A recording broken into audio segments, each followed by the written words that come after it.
Hey there, everyone.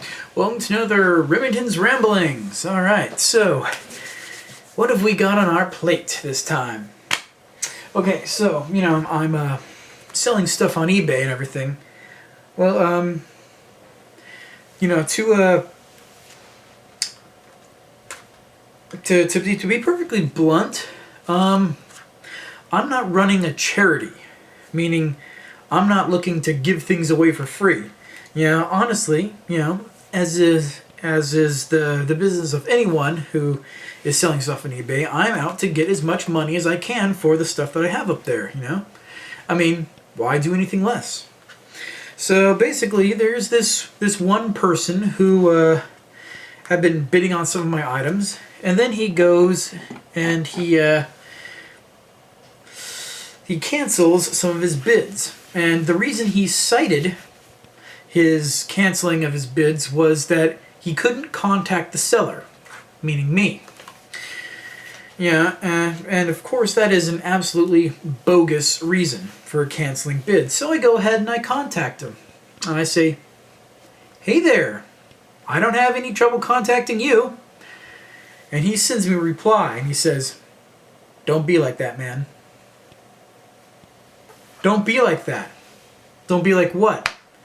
Don't be like, "Hey, it's cool. I mean, I had an item up for $19. You put in a $19 bid and now it's all the way down at 99 cents. Yeah, that's no problem, man. I'm not going to be like that. My bad." Nope. So I send him a reply saying, "Well, just how should I be?" And he goes, "I don't know, just not like that." So, I'm not going to be a dick and, tell you what his screen name is. But suffice to say, I've blocked him from bidding on my stuff in the future. So, I'm not going to have to worry about him. Anyways, there's my little rant about people trying to screw me over on eBay. eBay is a really great resource for making some quick cash.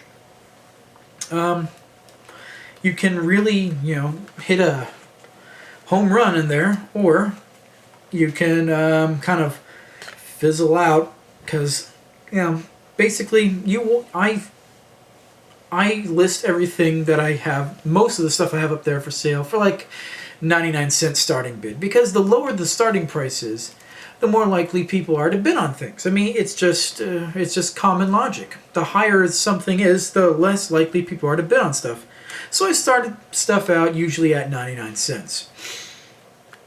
That doesn't mean I want to sell that stuff at 99 cents. I just want to get more people bidding on it. So when I put something up there for 99 cents, I'm hoping to make 15 or 20 bucks off of something, not 99 cents. I mean, and the non-paying bidders is a real pain in the butt, especially when they win something for 99 cents. I mean, come on, buddy. You telling me that you can't scrape together 99 cents plus, $5.50 for shipping? I mean, you got this thing for a steal, and you're telling me you can't pay for it? Years ago, back when I was a regular seller, I've had, some people not pay for stuff, and they're like, I think one of the reasons was someone in their family just suddenly, spontaneously got cancer. So now we can't afford to buy this. Okay, before I was, a little softy. So I'm like, okay, no problem. Yeah, shit happens. So I just let that go. Now, nope.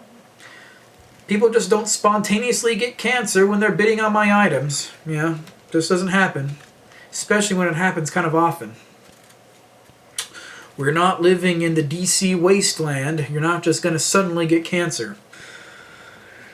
Not to be ragging on people that actually have cancer, but alright. Now we got the eBay rant out of the way. eBay is a really good place to make some money, especially if you have some decent stuff lying around that you don't mind getting rid of.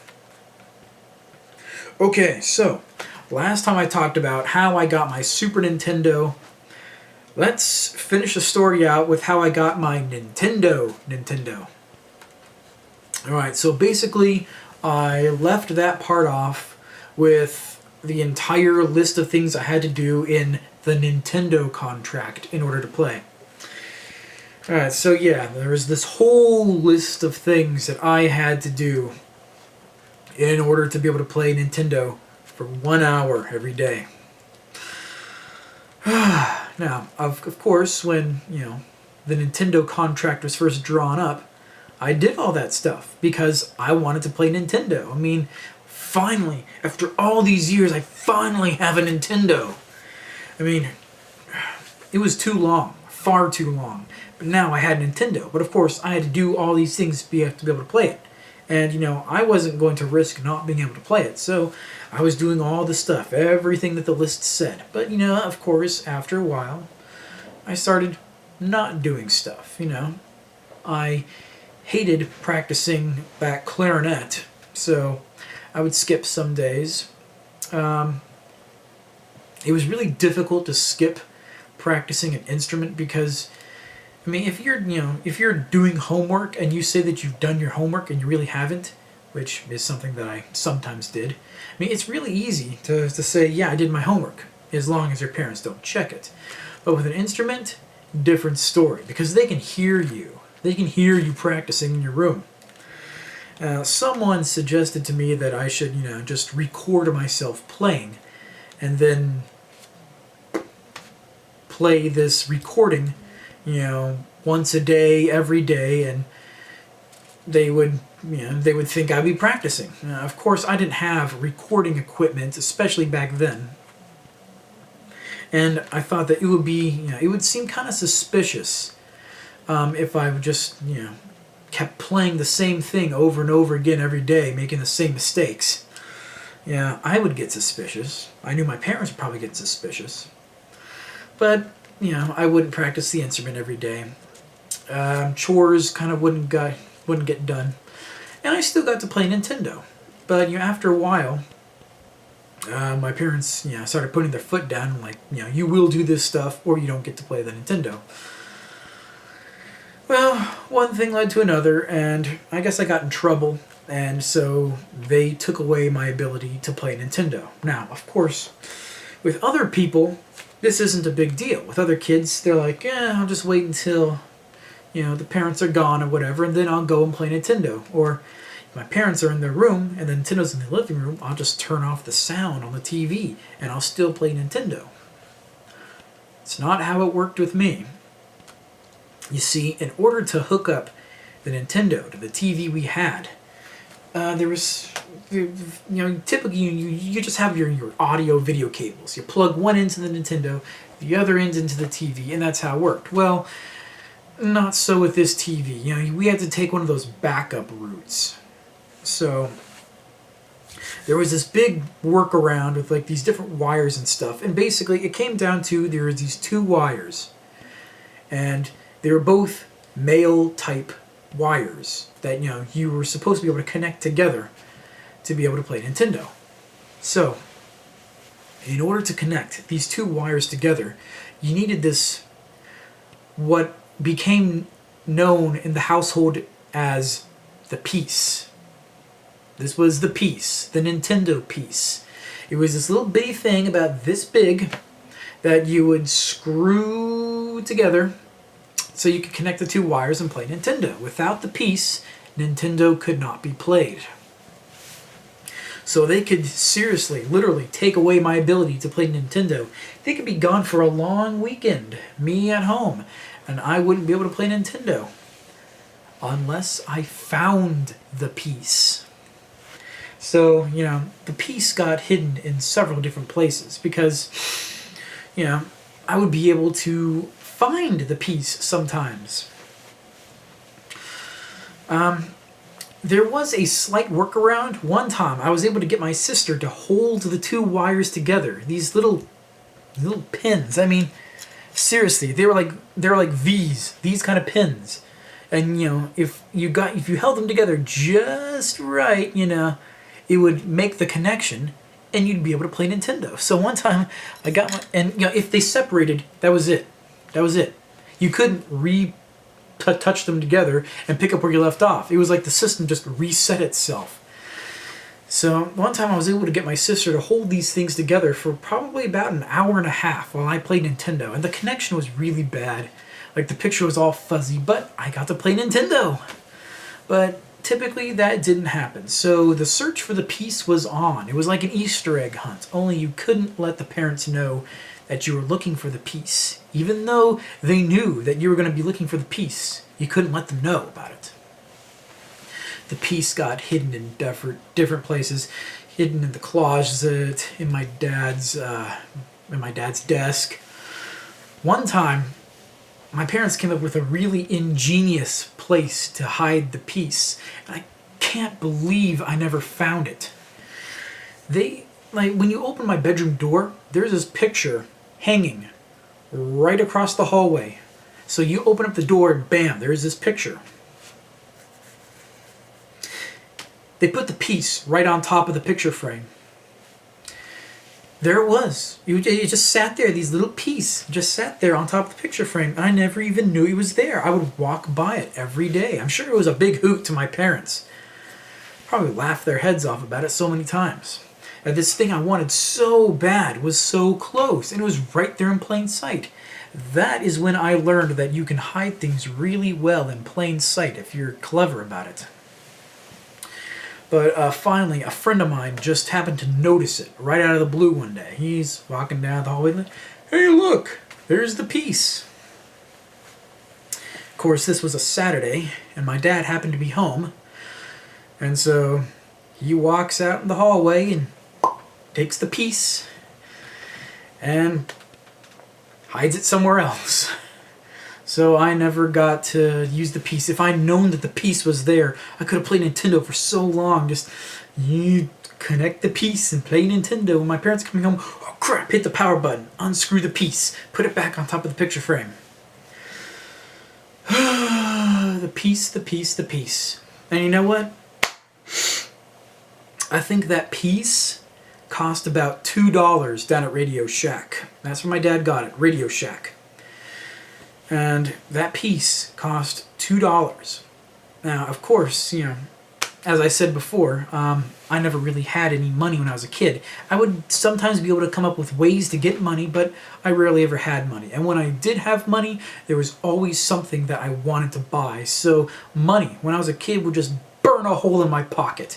I could never hold on to money. So, I got this bright idea one day that, I was going to go and buy my own piece. I'm like, hey, all I need to do is just get $2 and I can go and buy a piece of my own from Radio Shack. Then I can play Nintendo whenever I want. It seemed as though other things seemed to take priority whenever I did have money, since even $2 was a vast fortune, I mean, to me, for me to get $2, I had to find money lying around the street. I cannot tell you how many times I was so desperate for money as a kid, I would go outside onto the street and look around on the street for pennies. Not even kidding. I would go outside looking for loose change. Sometimes I found money. Sometimes I didn't. But I ended up never getting my own piece. One time, the piece had been gone for a long time because I was in trouble, and then I never guess I got into my parents' really good graces enough for them to give back the piece. So had to do without Nintendo for a long time. I mean, we're talking probably about a good 4 or 5 months here. But finally, I guess my parents were going to be going out of town on, it was not like a few days thing. It was more like a late night kind of thing. So they're going to leave like in the early afternoon. They're going to get back at late night. And my mom said, oh, yeah, we can rent you some movies. You can watch them on the VHS. And I said, no. There's no need to spend money. Just give us the piece. Give us the piece. We're going to play Nintendo. So my mom thought about it. So I guess, logic won out in that if she gave us the piece, they could save themselves $5. They wouldn't have to go out and rent movies. They could just give us the piece, and we could play Nintendo all night. And my mom was very specific about this. She said, "You're only getting the piece for one night. You only get it for one day, and that's it. We're taking it back when we get back home." Thankfully, they forgot. They forgot to take back the piece when they got home. I was really nervous about it, for a few days. I'm like, maybe they're going to remember. Maybe they're going to remember now. So I was really careful to not play Nintendo whenever my mom was in the living room. But after a while, it just became so long that I'm like, whatever, I'm going to go out and play Nintendo. I think the piece was out there for probably a good 3 months before my mom's finally like, taking the piece back. She took the piece back. And Nintendo went off and on until I bought my Super Nintendo. Then after that, all bets were off. My Nintendo, my rules. So much fun. Alright, well, I've got about 5 minutes to burn. So why don't I talk about, I keep talking about money. Why don't I talk about me finding money? That seems like something decent to ramble about. Alright, so, like I said, I found ways to get money, and one of the ways I found to get money is to find money. I didn't find too much money when I was younger. I just didn't really go out enough, or often enough, or to certain places in order to find money. But there have been times where I have found money. Now, I'm not going to talk about the time that I found, just $1 or $10. I mean, finding $10 is awesome, especially when you're a kid. Especially when you're me, because that was a fortune. Well, there are a few times where I found some, a rather large amount of money. And when I say large, I mean $100. Now, I wasn't a kid when this happened. I was in, I'm going to say, my late teens or early 20s. Because right out of high school, I started working at the local Albertsons grocery store as a courtesy clerk. I was one of those poor chumps who would bag groceries and then go out and collect shopping carts and sweep the floors. Basically, the menial slave kind of work that no one else wants to do. So you do the crappiest jobs for the least amount of money.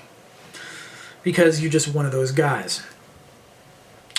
And unfortunately, I was in that opening position all the way up until the time that I put in my 2 weeks notice because I was going to leave and go in the military.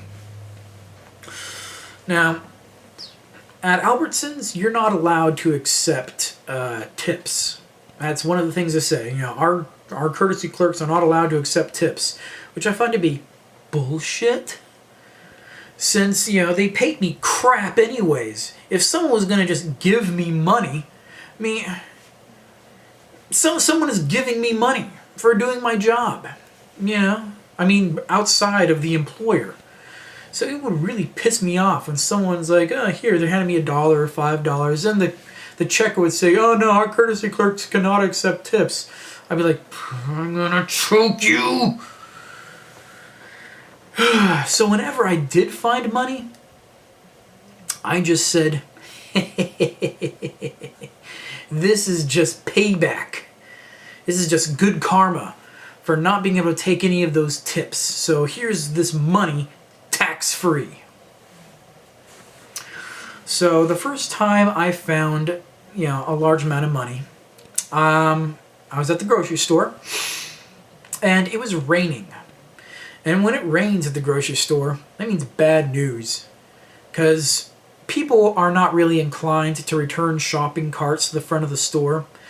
They're much more inclined to leave them out in the parking lot. Now, if they're nice, they're going to go ahead and return the shopping carts to the shopping cart return area. But when it's raining, they don't give a damn to even do that. They'll just leave it wherever. So, there's always going to be some poor schmuck that has to put on that slimy yellow store-provided rain slicker and go outside for an hour in the rain and collect shopping carts. And unfortunately, that was me one of those days. So basically, I dragged on this slimy, dirty yellow rain slicker and went outside grumbling and moaning and complaining to myself to go out and collect these shopping carts. So, I go out and I start collecting the shopping carts. And sometimes, people leave like the store ads and stuff in the shopping cart. And when it gets raining, it just becomes a sweat, soggy mass of paper. And, you got to grab it out and throw it away in the trash. So I go out there and I'm collecting shopping carts and I find some of these ads and stuff. Well, I come across this one shopping cart that has like a little piece of paper inside of it. I'm like, more soggy garbage. But as I get closer, I seem to notice that this wet, soggy piece of paper isn't just a piece of paper, it's a $100 bill. Oh, holy crap. Someone just left a $100 bill, crisp $100 bill, brand new, right in the shopping cart. I was like, holy crap, someone left $100 here. Should I turn it into lost and found?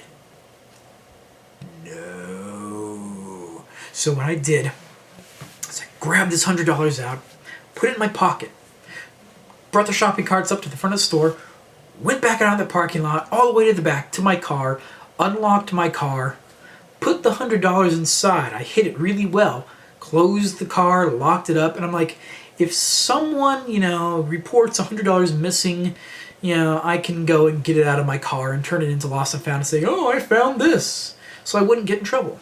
Thankfully, no one reported $100 missing. So after waiting for a day or two, I'm like, okay, it's time to go spend it. So I just went down to Comics Plus and I bought myself a Dungeons and Dragons book. I needed another 3.5 books, so I went and bought that with $100. Another time I'm just sweeping the floor and I come across like a folded up dollar bill. I'm like, it's $1. Okay, so I reach down, snatch it up, stuff it in my pocket, and I continue sweeping the floor. Well, I get all the way back to where we finished sweeping, and I'm like, in the back room. So I pull the dollar out and I unfold it, because I'm going to go and stick it in my wallet, and it's not $1, it's $100. $100. So put that in my wallet. I went and probably spent it at Comics Plus too. Another time I came across like $50, a bunch of bills folded up together. More money, tax free. Those Coinstar machines where you dump in your change and it counts it out and prints your receipt, and you take the receipt up to the register and they give you the cash, and it takes like 8 cents off every dollar. There's like a coin return slot for rejected coins. Now typically, you take these and you dump them back in, because sometimes it just miscounts stuff, and it's like second time through it's like, oh, I can accept this. Well, sometimes people don't take their change out of the return change slot. Now, I'm going to go ahead and say that probably about 1 out of 30 to 50 coins are rejected the first time through. Well, apparently someone didn't even bother to check the coin return slot, because I went over there, because I always check it. Always make sure that there's money in there, or there's no money on there, but I check it, and it is stuffed with change. I grab a plastic shopping bag and I just start shoveling this change in, wrap it up, stick it in my pocket, this huge bulge of coins. Later that night, I get home, pull it out, I count it out. Guess how much was in there? $49.99 and 1 Canadian penny. $50. Exactly $50 on the dot in there. That someone just left. $50 worth of change. It was absolutely insane. I couldn't believe it. And the reason that it was so much change is because a lot of those were like $50. And so I guess the machine wasn't really counting the math of the first time through. But anyways, that's my exciting adventures in finding money. So the next time you're at the store, keep your eyes on the ground, look at the change return slot, and maybe you'll find something rather amazing. That's all I have for you this time with this Remington's Ramblings, and I am signing out.